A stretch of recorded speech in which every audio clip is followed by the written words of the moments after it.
అందరికీ వందనాలు. నా పేరు షాపుల్ ఐరేంజల్. నాకు బైబిల్ గ్రంథంలో నుంచి నచ్చిన స్టోరీ యోనా యొక్క చేప. యేసయ్య యోనాతో మాట్లాడినప్పుడు ఇలా చెప్పారు, యోనా నువ్వు నినేవా పట్టణానికి వెళ్ళి నినేవా ప్రజలకి చెప్పాలి, ఈ నినేవా 40 రోజులు నాశనం అవుతుంది. అంటే యోనాకి కోపం వచ్చింది. నినేవా ప్రజలు నాకు శత్రువులు, నేను అక్కడికి వెళ్ళనేసి యోనా పారిపోతున్నారు. అక్కడ ఒక గోడెక్కి వెళ్ళిపోతున్నాడు. అప్పుడు సముద్రంలో గొప్ప అలలు వచ్చినప్పుడు అలలో ఉన్న ప్రజలందరూ యోనాకి చెప్పి గాడి నిద్ర యోనా లే, ఈ సముద్రంకి కారణం ఏంటి, మన ప్రాణాలు పోకుండా మనం ప్రార్థన చేద్దాం లే అన్నప్పుడు యోనా లేచి ప్రార్థన చేసినప్పుడు ప్రజలు అంటారు మనం చీట్లు వేసుకున్నాం ఏంటంటే అందులో యోనా పేరు వచ్చింది. అప్పుడు యోనా దాన్ని సముద్రంలో పడవేసి తుఫాను నెమ్మదించును అని చెప్పారు.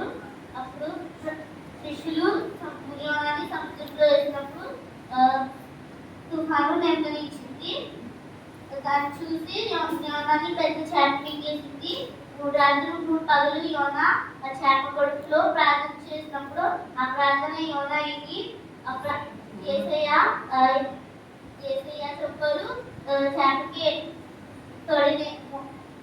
తడి మీద ఉప్పు వేయమని. అప్పుడు చేప తడి మీద ఉప్పు వస్తే తర్వాత యేసయ్య యోనాతో 2సారి మాట్లాడి చెప్పారు, నువ్వు ఇప్పుడు కూడా నినేవా పట్టణానికి వెళ్ళాలి అని చెప్తే యోనా నినేవా పట్టణానికి వెళ్ళి నినేవా ప్రజలారా నినేవా 40 రోజుల్లో నాశనం అవుతుంది అని చెప్తే యోనాతోటి అందరూ రాజుతో సహా ప్రజలందరూ ఉపవాస ప్రార్థనతో యోనాకి యేసయ్యని ప్రార్థించినప్పుడు యేసయ్య ఆనందించి వాళ్ళని క్షమించారు. అది యోనాకి నచ్చలేదు. అందుకని యోనా ఇందులో నేను నేర్చుకున్నది ఏంటంటే దేవుడు మనం దేవుడు మాట వింటే మనకి అన్ని సింపుల్ అవుతాయి. మనం దేవుడు మాట వినకపోతే మనము కష్టాలన్నీ ఎదిరించుకోవాలి. అందరికీ థ్యాంక్ యూ అని జ్యోతకి నాకు ఇచ్చిన అవకాశానికి థ్యాంక్ యూ జ్యోతకి.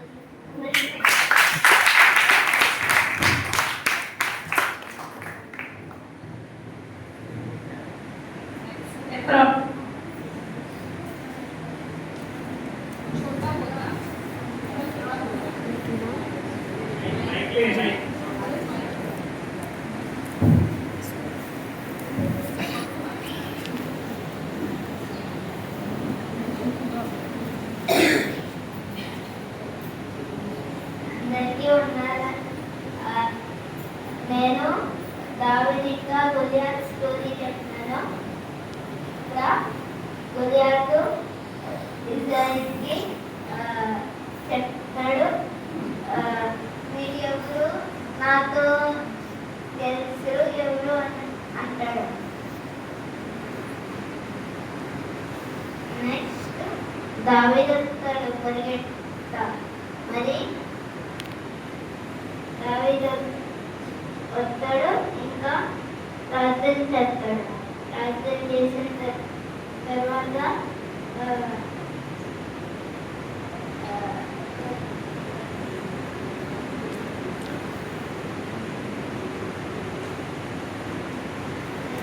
గొలియాతు నవ్వుతాడు దావీదుని చూసి. ఇంకా దాని తర్వాత దావీదుకి కోపం వస్తుంది. మరి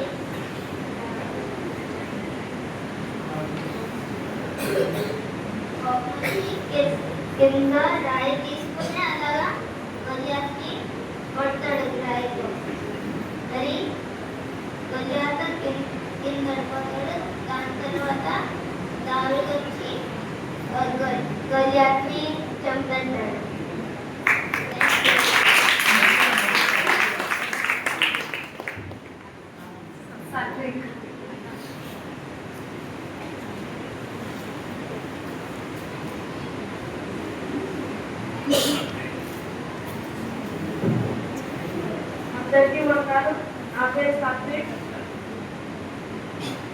చెప్పబోయే స్టోరీ యోనా యొక్క చేత. ఒకరోజు దేవుడు అంటాడు, యోనా నిన్ను దేవుడు యోనా అంటాడు, నిన్ను పట్టాను చెప్పింది. యోనా ఎరగకుండానే దర్శించి పారిపోతామని పాడెత్తాడు. అప్పుడు పాడులోని పాడవుతుంది. అప్పుడు పాడులో ఆయన వచ్చాడు,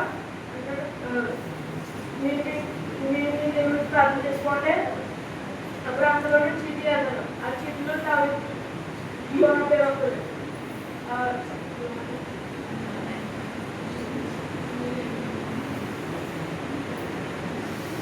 యోనా నువ్వు ఎక్కడి నుంచి పోవాలి.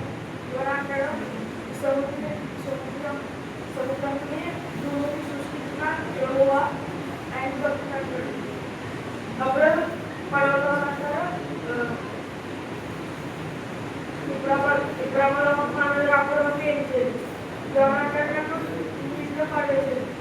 అప్పుడు యోనా నీటిలో పడేసేసినాక చేప వచ్చి మింగేది.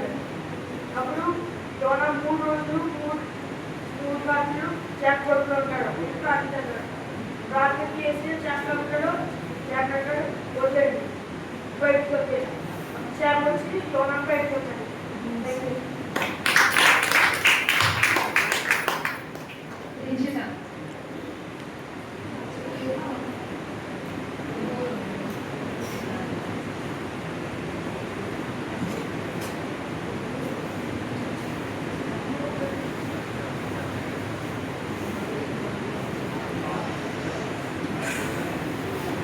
నా పేరు రిచిత. అందరికీ వందనాలు. నేను 7th స్టాండర్డ్లో చదువుతున్నాను. నేను ఏరియా స్టోరీ పిక్ చేసుకున్నాను.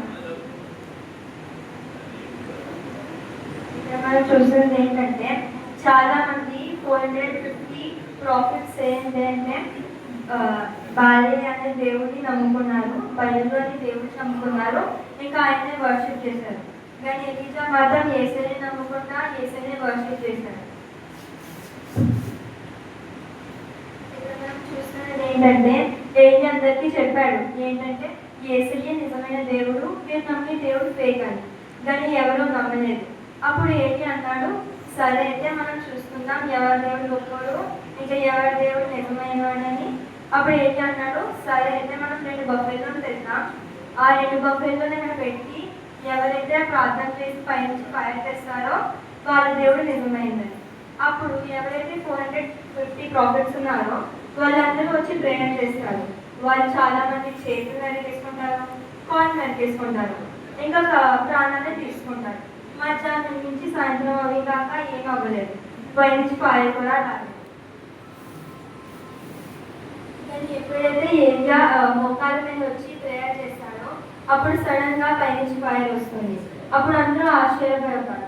అప్పుడు ఏరియా అంటాడు, నిజమైన దేవుడు యేసయ్యే. ఇప్పుడు మీరు చూసినట్టు యేసయ్యే ఒకడే దేవుడు ఉన్నాడు. మూలం ఏంటంటే ఈ లోకంలో ఎంతో మంది దేవుడు ఉన్నారు, కానీ నిజమైన దేవుడు యేసయ్య మాత్రమే. మనం ఏరియాలో నమ్ముకుని యేసయ్యని నమ్ముకుంటే అన్నీ మనకు పాసిబుల్ అవుతాయి. యేసయ్యకి ఇంపాసిబుల్ ఏమీ ఉండదు, ఆ యేసయ్యకి అన్నీ పాసిబుల్. Thank you.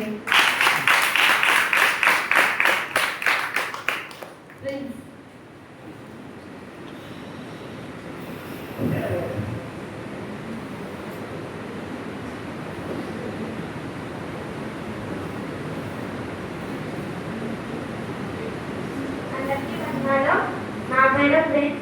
ఈరోజు నేను దావీదు గొలియాత్ మీద స్టోరీ డ్రాయింగ్ చేశాను. మొదటి ఏంటంటే దావీదు సితారా వాయిస్తున్నాడు, ఇంకా అన్ని గొర్రెలు అన్నీ వింటున్నాయి. ఇంకా తాత వాళ్ళ నాన్న పిలిచి వాళ్ళ న్యూయార్క్కి సైన్యంలోకి వెళ్ళారు. అందుకనే అవన్నీ రోజులు అవన్నీ పట్టుకెళ్ళమన్నారు. అప్పుడు దావీదు పట్టుకెళ్తుంటే అక్కడ ఒక లోయలో ఇజ్రాయేలీయులు ఇంకా ఫిలిష్తీయులు, ఒక ఫిలిష్తీ జాయింట్ గొలియాతు సవాల్ విసురుతాడు.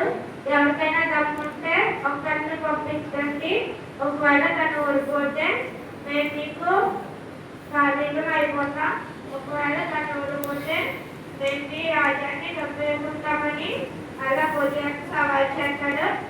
అప్పుడు దానికి కోపం వచ్చి ఎవడు వీడు మా దేవుడు అంటారని అలా అనేసాడు.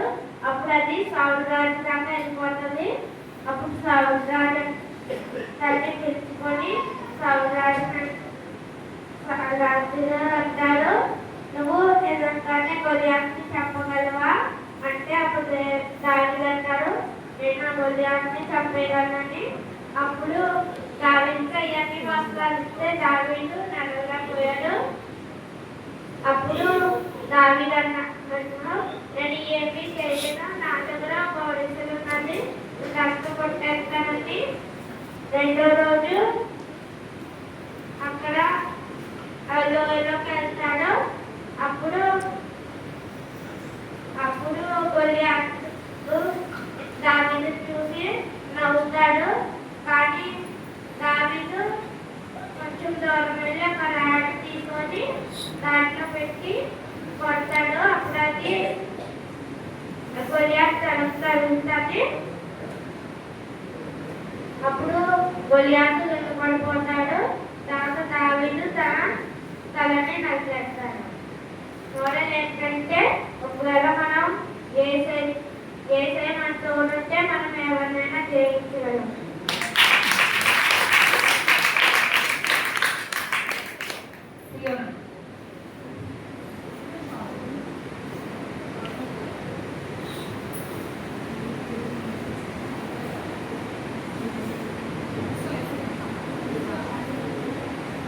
अंदर की वंदनालु ना पेरू सियोना। तो आज मैं स्टोरी आप सबको बताने जा रही हूँ। एक डैनियल का स्टोरी है। तो एक किंगडम में एक राजा रहता था। तो राजा ने ऑर्डर बनाया था कि कोई भी किंगडम के लोगों के लिए ऑर्डर बनाया था कि कोई भी लोग कोई और भगवान को प्रे नहीं करेगा, बल्कि वो किंग को ही बस प्रे करेंगे। तो डैनियल हर दिन रात प्रे करता था जीसस को। तो कुछ लोगों ने डैनियल को देख लिया कि डैनियल जीसस को प्रे कर रहा है। तो उन लोगों ने किंग को जाके बता दिया। तो किंग ने डैनियल को लायन की डेथ में डाल दिया था। तो जब किंग लायन को अपने जब किंग डैनियल को लायन के बीच में डालने वाला था, तो जब लायन बहुत हंगरी थे और जब डालने के बाद अंदर जाने के बाद डैनियल जब प्रे करने लगा तो लायन सब शांत होकर डैनियल के बाजू में बैठे। तो इसलिए हमें हमारे लाइफ में बहुत सारे प्रॉब्लम्स आते हैं। तो हम लोग को प्रॉब्लम्स को फेस करना चाहिए, बल्कि डरना नहीं चाहिए और प्रे करके जीसस से रिक्वेस्ट करना चाहिए। Thank you.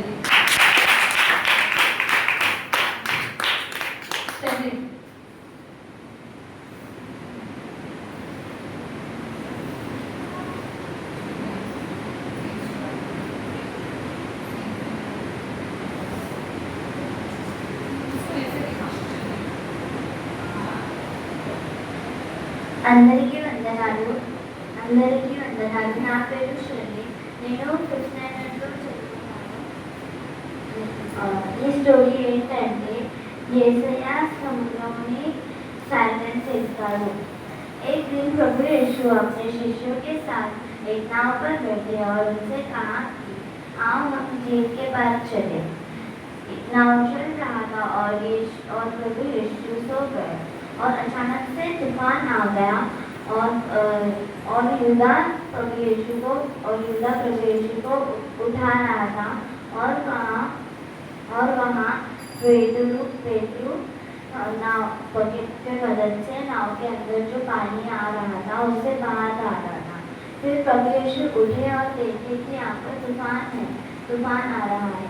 फिर प्रभु यीशु ने हाथ ऊपर किए समुद्र के यहाँ और बोले कि समुद्र शांत हो जा और जैसे प्रभु ने कहा वैसे ही हुआ। और फिर बाद में प्रभु ने शिष्यों के पास जाके कहा कि क्यों तुम डरे हुए हो, जब मैं तुम्हारे साथ हूँ और कोई मुश्किल ना पड़े, डरो मत, प्रार्थना करो और मुझे पुकारो। इससे हमें सीख मिलती है कि कभी भी जीवन में कोई मुश्किल आ पड़े तो हमें डरना नहीं चाहिए, बल्कि घुटने में बैठकर हमें प्रार्थना करना चाहिए और यीशु मसीह का नाम लेना चाहिए। Thank you.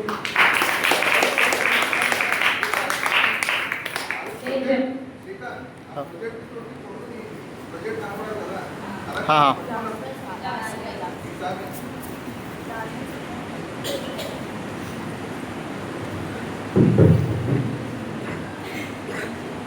అందరికీ వందనాలు. నా పేరు చవాకుల ఏంజల్. నేను 8th స్టాండర్డ్. నాకు బైబిల్ గ్రంథం నుంచి నచ్చిన స్టోరీ డానియల్ స్టోరీ. డానియల్ పగలు రాత్రి 3 సార్లు ప్రార్థించేవాడు దేవునికి. కానీ రాజు ఒక రూల్ ఎట్టారు, ఏ దేవుడిని ప్రార్థించకూడదు, వద్దు నన్నే ప్రార్థించాలి. ఈ రూల్ ఎట్టిన తర్వాత డానియల్ అసలు పాటించలేదు. డానియల్ నాకు ఏ దేవుడు తెలియదు, నాకు తెలిసిన దేవుడు యేసుక్రీస్తే. అందుకే డానియల్ ప్రార్థన చేసుకుంటున్నప్పుడు కింగ్ సోల్జర్స్ ఒకరు చెప్తారు, కింగ్ నేను ప్రార్థన చేసుకుంటున్నాను, డానియల్ని రూల్ అసలు పాటించట్లేదు. అలా చెప్పిన వెంటనే రాజు అంటాడు, డానియల్ని తీసుకురండి, మనము సింహాసనంలో వేసేద్దామని. అలాగే తీసుకొచ్చి సింహాసనంలో వేసిన తర్వాత ఉదయం లేచి చూస్తే డానియల్కి ఏ సింహము హామీ చేయలేదు. ఎందుకంటే డానియల్ సింహాసనంలో వేసిన తర్వాత దేవుని ప్రార్థన చేసుకున్నాడు. దేవుడు అప్పుడు ఏంజల్ వచ్చి డానియల్ని కాపాడింది. నన్ను ఈ స్టోరీలో నేర్చుకున్నది ఏంటంటే ఏ సిచ్యువేషన్ అయినా అవునండి, మనం ప్రార్థన చేసుకోవాలి ఫస్ట్. అది చిన్న ప్రాబ్లం అయినా పెద్ద ప్రాబ్లం అయినా మనం ఫస్ట్ ప్రార్థన చేసుకోవాలి. నాకు ఈ అవకాశం ఇచ్చిన జ్యోతికి ఇంకా ప్రైజ్ చేయడానికి వందనాలు.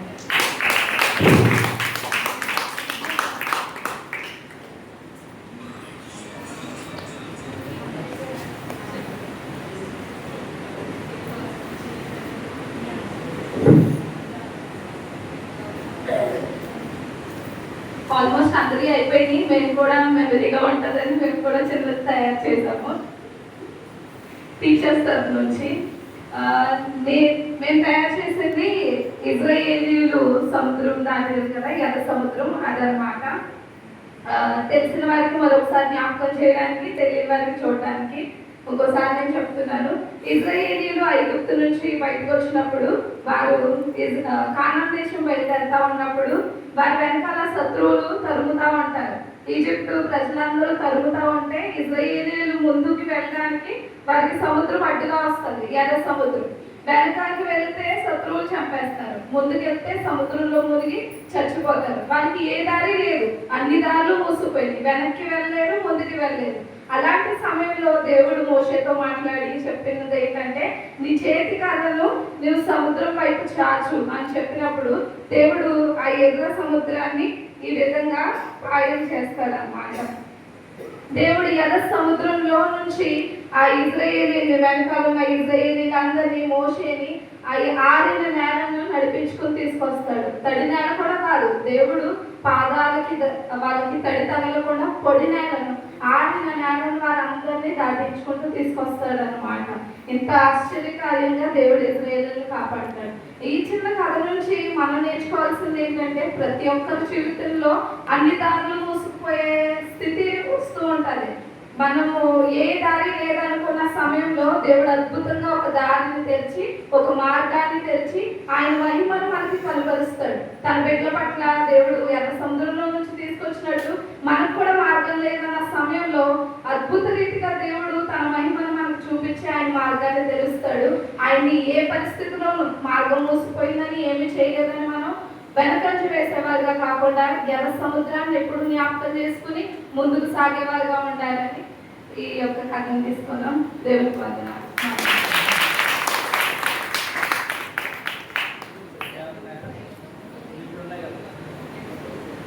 సరే, మేము అనుకున్నది ఏంటంటే, వీళ్ళందరూ ఎవరైతే బెస్ట్ చేస్తారో వారికి స్పెషల్ ప్రైజ్ ఇద్దాం, ఫస్ట్ ప్రైజ్ ఇద్దాం అనుకున్నాం. అయితే కానీ వీళ్ళందరూ చేసినప్పుడు మాకు మనసు మారనిపించింది, అందరికీ ప్రైజ్ ఇద్దాం, అందరూ బాగా చేశారని. సో మేము ప్రైజెస్ ఇచ్చాము, ప్రైజ్ తరఫు నుంచి, నా తరఫు నుంచి అందులో ప్రైజ్ డిస్ట్రిబ్యూషన్.